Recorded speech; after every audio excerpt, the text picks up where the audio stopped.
আসসালামু আলাইকুম প্রিয় দর্শক, আপনারা সবাই বোধহয় এর মধ্যে জেনে গেছেন যে ডক্টর মোহাম্মদ ইউনূস আমাদের প্রধান উপদেষ্টা বিবিসি বাংলাকে একটা সাক্ষাৎকার দিয়েছেন এবং এই সাক্ষাৎকারটা আজকে বিবিসির পেজে প্রচার করা হয়েছে এবং তার কিছু কিছু অংশ বিভিন্ন পত্রিকাতেও এর কিছু কিছু অংশ নিয়ে রিপোর্ট করা হয়েছে। আমি খুব আগ্রহ নিয়ে এই সাক্ষাৎকারটা দেখা শুরু করেছিলাম। উনি যে কথাগুলি বলেছেন সেখান থেকে আমরা কী পেলাম এটা নিয়ে আমি একটা ছোট মূল্যায়নের মতো করতে চাচ্ছি। প্রথমত আমি বলে নিই, আমি এই সাক্ষাৎকারটা দেখে ওনার বক্তব্য শুনে আমি মোটামুটি আশাহত হয়েছি, হতাশ হয়েছি। আমার কাছে মনে হয়নি যে উনি বোধহয় দেশের খুব একটা খোঁজ খবর রাখেন, অথবা উনি তো রাস্তায় রাস্তায় হেঁটে হেঁটে খবর নেবেন না। ওই যে খলিফা ওমরের মতো রাতের বেলা হেঁটে হেঁটে খবর নেবেন, এটা তো ওনার কাছ থেকে আমরা প্রত্যাশাও করি না, এটা তো হওয়া সম্ভব নয়। তবে যারা ওনার কাছে খবরগুলি পৌঁছান তারা বোধহয় প্রচুর সেন্সর করে পৌঁছান। তারা বোধহয় ওনাকে বলেন না যে দেশে আসলে কি হচ্ছে। এবং প্রধান উপদেষ্টা হওয়ার কারণে উনি মনে হয় আলাদা একটা জগতে চলে গেছেন, যে জগতে এবং আমাদের জগৎ সাধারণ মানুষের জগতের মধ্যে উঁচু একটা দেয়াল তৈরি হয়েছে। সেই দেয়ালের ভেতর দিয়ে উনি তাকিয়ে কিছু দেখতেও পান না এবং দেয়ালের এপারে ওনার আশাও হয়ে ওঠে না। এবং যাদের উপর দায়িত্ব দিয়েছেন দেশ সম্পর্কে খবর নেওয়ার জন্য, তারাও মনে হয় ঠিকঠাক মতো ওনাকে খবরগুলো পৌঁছান না। কী কারণে আমার মনে হলো, উনি কতগুলি কথা বলেছেন যে কথাগুলির সঙ্গে বাস্তবতার কোনো মিল নেই, কোনো মিল নেই। এবং উনি যদি দিনের দৈনিক পত্রপত্রিকাগুলি পড়তেন তবুও উনি কিছু কিছু খবর, আমি অবশ্যই স্বীকার করতে আমার দ্বিধা নাই, আমি লজ্জার সঙ্গে স্বীকার করছি, আমাদের দেশের মিডিয়াগুলো মানে মেইন স্ট্রিমের যে মিডিয়াগুলো, মানে কনভেনশনাল মিডিয়া যেগুলো আছে, আমি সোশ্যাল মিডিয়ার কথা বলছি না, পত্রিকা যেগুলো আছে, টেলিভিশন যেগুলো আছে, এগুলো না একটা অদ্ভুত চরিত্র। এই সাংবাদিক যে চরিত্রগুলো আমার কাছে খুব অদ্ভুত লাগে। তারা নিজেরা নিজেদেরকে সেন্সর করা শুরু করেছে। তাদের মধ্যে স্তুতি ছাড়া আমি খুব বেশি কিছু দেখি না। আগে তারা ভয়ে স্তুতি করতো সরকারের, এখন যে কী কারণে স্তুতি করে এটা আমি জানি না। এই সরকার তো ভয় দেখায়নি, এই সরকার তো বলেনি যে তোমরা প্রকৃত বাস্তবতাটা আমাদের কাছে আড়াল করো। কিন্তু তারপরেও কেন যেন আমাদের মিডিয়াগুলো সে কাজটা খুবই সতর্কতার সঙ্গে করে চলেছেন। সরকার অথবা আরেকটাও হতে পারে যে সরকার প্রধান কি পত্রপত্রিকাগুলি পড়েন না, কিছু কি দেখেন না। দুই একটা ওনার তো নিজেরও একটা ফেসবুক পেজ আছে, আমি জানি। উনি যখন বিপদগ্রস্ত ছিলেন, মানে হাসিনারা বলে ওনার ফেসবুক পেজে আমি আমার ভিডিওকেও শেয়ার করতে দেখেছি। কারণ আমি তখন মানে হাসিনার যে আচরণগুলি ওনার প্রতি ছিল তাতে আমি খুবই মানে তীব্র প্রতিবাদ করেছি। তখন আমি আমার মতো করে প্রতিবাদ করেছি, উনি সেগুলোও শেয়ার করেছেন। কিন্তু ওনার থেকে সোশ্যাল মিডিয়াও একটা পেজও আছে। উনি তাহলে কি ওনার কাছে এগুলো সমস্ত নোটিফিকেশনগুলো আসে না, দেখেন না? যে কথাটা কি, যেমন ধরুন উনি অপরাধ দিয়ে বললেন, উনি একদম নির্দ্বিধায় মানে একটা নির্জলা একটা ভুল তথ্য দিলেন। বলেন কি অপরাধের পরিমাণ মোটেই নাকি বাড়েনি। এটা কি কেউ মানবে? এই দেশের যারা রাস্তায় চলাফেরা করে কেউ কি বলবে যে অপরাধের মাত্রা কিছুই বাড়েনি? উনি কিন্তু বলে গেলেন। উনি কি বলেছেন শোনেন। ওনাকে যখন জিজ্ঞাসা করা হলো যে আইন শৃঙ্খলা পরিস্থিতির অবনতি হয়েছে, উনি চট করে একটু বিরক্তি হলেন। উনি বললেন অবনতি কোন পয়েন্ট থেকে হয়েছে। মানে উনি পুরো প্রতিবাদ করলেন। ওই আগে যেরকম হতো না, আসাদুজ্জামান কামাল সাহেব বলতেন যে কোনো সমস্যা হয় নাই, ওই ভঙ্গিতে বললেন যে অবনতি কোন পয়েন্ট থেকে হয়েছে। এটা তো বলতে হবে তো আমাকে। আপনি বলছেন অবনতি হয়েছে, কোন রেফারেন্স পয়েন্ট থেকে, কোন রেফারেন্স পয়েন্ট থেকে অবনতি হয়েছে সেটা না দিলে তো আমরা বুঝতে পারবো না। মানে উনি বুঝতেই পারছেন না যে দেশে আইন শৃঙ্খলা পরিস্থিতির অবনতি হয়েছে। এই ভয়ঙ্কর, এটা একটা ভয়ঙ্কর তথ্য আমাদের কাছে যে আমাদের প্রধান উপদেষ্টা জানেনই না দেশের আইন শৃঙ্খলা পরিস্থিতির অবনতি হয়েছে। দুদিন আগে কত মানে একটার পর একটা কয়টা ঘটনার কথা বলবো।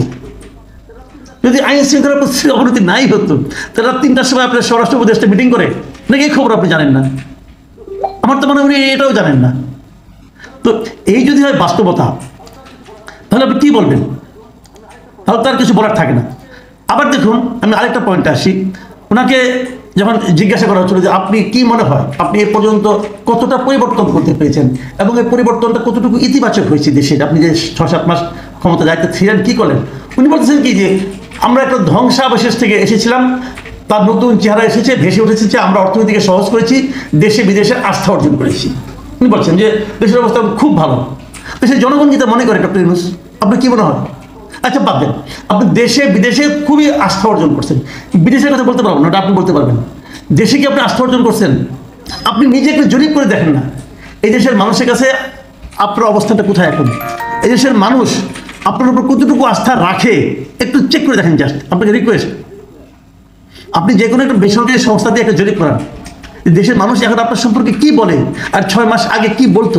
ঠিক আছে, আমি করব, আমি আগামী সপ্তাহে একটা জরিপ করবো, করে আপনাকে দেখাবো দেশের মানুষ আপনার সম্পর্কে কী ভাবে। এবং আমি ধারাবাহিকভাবে প্রথম কয়েক মাসে জরিপ করেছি, কিন্তু আমি ধারাবাহিকভাবে আপনার গ্রাফ করে দেখিয়ে দেবো আপনার অবস্থান কোথায় দেশের মানুষের কাছে। তো এইগুলি বললে তো হবে না, কোনো খবর না থাকলে যে জিনিসগুলো হয় আর কি।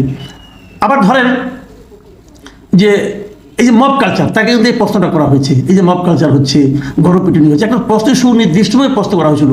এই ধানমন্ডি 32 নম্বর সহ সারা দেশে অনেক ভবনের ভাঙচুর করা হয়েছে। দীর্ঘ সময় ধরে এগুলো চললেও সরকারের কিংবা আইন শৃঙ্খলা বাহিনীর তেমন কোনো ভূমিকা দেখা যায়নি। এই প্রশ্নে উনি একটা লম্বা উত্তর দিয়েছেন, কিন্তু মূল পয়েন্টেই বলেন না যে কেন হয় নাই। উনি এটা সেটা নিয়ে অনেক কিছু নিয়ে বলছেন, পুলিশ কেন কাজ করতে পারছে না, হ্যান পারছে না, ত্যান পারছে না। কিন্তু এই যে ধানমন্ডি 32 নম্বর যে ভাঙা হলো ঘোষণা দিয়ে, এবং তার সঙ্গে আরও অনেক ভবন ভাঙা হলো, এই সংক্রান্ত সরকারের যে ব্যর্থতা, সরকার যে কোনো ভূমিকাই নিতে পারেনি, এই সম্পর্কে উনি কোনো একটা শব্দ বন্ধ উচ্চারণ করতে পারলেন না। তার মানে এটা ওনার কাছে কোনো বিষয়ই মনে হয় নাই। ঐক্য নিয়ে প্রশ্ন করা হয়েছে, উনি এটাও বুঝতে পারছেন না। ওনাকে জিজ্ঞেস করা হচ্ছে যে আগে তো সবাই আপনাকে সমর্থনকে দায়িত্ব দিয়েছিল, সমস্ত পলিটিক্যাল পার্টি আপনাকে সমর্থন দিয়েছিল, সেই সমর্থন তো একটু ভাঙন ধরছে, উনি তাও জানেন না, বলতে পারলেন না। উনি কি ওনার উত্তরটা কি, আমার অবস্থানে কোনো পরিবর্তন হয়েছে বলে মনে হয় না, কেউ আমাকে অসমর্থন করেছে এমন কোনো খবরও তো আমি পাইনি এখনো। অথচ প্রধানতম বিরোধী দল বিএনপি, তার মহাসচিব বলেছেন আপনার নিরপেক্ষতা হারিয়েছেন। সেই দলের যিনি চেয়ারপারসন, ভারপ্রাপ্ত চেয়ারপারসন, তিনি স্পষ্ট করে বলেছেন যে আপনার আচরণ এখন আর আগের মতো নিরপেক্ষ মনে হচ্ছে না, এবং সেগুলো পত্রপত্রিকা এসেছে, মেইন স্ট্রিম মিডিয়ায় এসেছে। আপনার চোখে পড়লো না কেন? যে শাসকের দেশের মানুষের যে চিন্তা ভাবনা, দেশের মানুষের, দেশের অন্যান্য দলের নেতৃবৃন্দের কথাবার্তা যার চোখে পড়ে না, যিনি জানেন না, উনি দেশ চালাবেন কি করে? অথবা দেশ চালানোর কতটুকু নৈতিক অধিকার ওনার আর থাকে? আমি এই জিনিসটা কিন্তু বুঝতেই পারছি না। উনি তারেক রহমানের কথাটাকে বেমালুম বলে, উনি জানেন না জিনিসটা। তো এটাকে আপনি কি বলবেন? আমি ওনার যে প্রসঙ্গটা বলে মানে শেষ করতে চাই, সেটা হলো ভারত বাংলাদেশের যে সম্পর্ক, সেই সম্পর্ক নিয়ে যে প্রশ্নটা ছিল, সেই প্রশ্নটা সেখানে বলা হয়েছিল যে ভারত বাংলাদেশের সম্পর্কে মাঝখানে তো এখন এক ধরনের অবনতি হয়েছে। এবং ইন্টারেস্টিং হলো উনি এটা বেমালুম অস্বীকার করেন। উনি কি বলছেন শুনেন, উনি বলেছেন আমাদের সম্পর্কের কোনো অবনতি হয় নাই, আমি যেভাবে ব্যাখ্যা করে এসেছি আমাদের সম্পর্ক সব সময় ভালো থাকবে, এখনো ভালো আছে, ভবিষ্যতেও ভালো থাকবে। মানে কোনো অবনতি হয় নাই, কোনো পরিবর্তন হয় নাই, এই জন্য বেমালুম অস্বীকার করলেন। আপনাদেরকে তাই মনে হয় ভারতের সঙ্গে আমাদের সম্পর্কের কোনো অবনতি হয় নাই?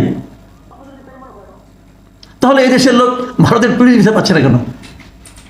অত আরো অনেক আমি প্যারামিটার বলতে পারি, অত প্যারামিটার আমি যাচ্ছি না, আমি একটা প্যারামিটার ধরছি যে তাদের সঙ্গে আমার সম্পর্ক কোনো অবনতি হয় নাই।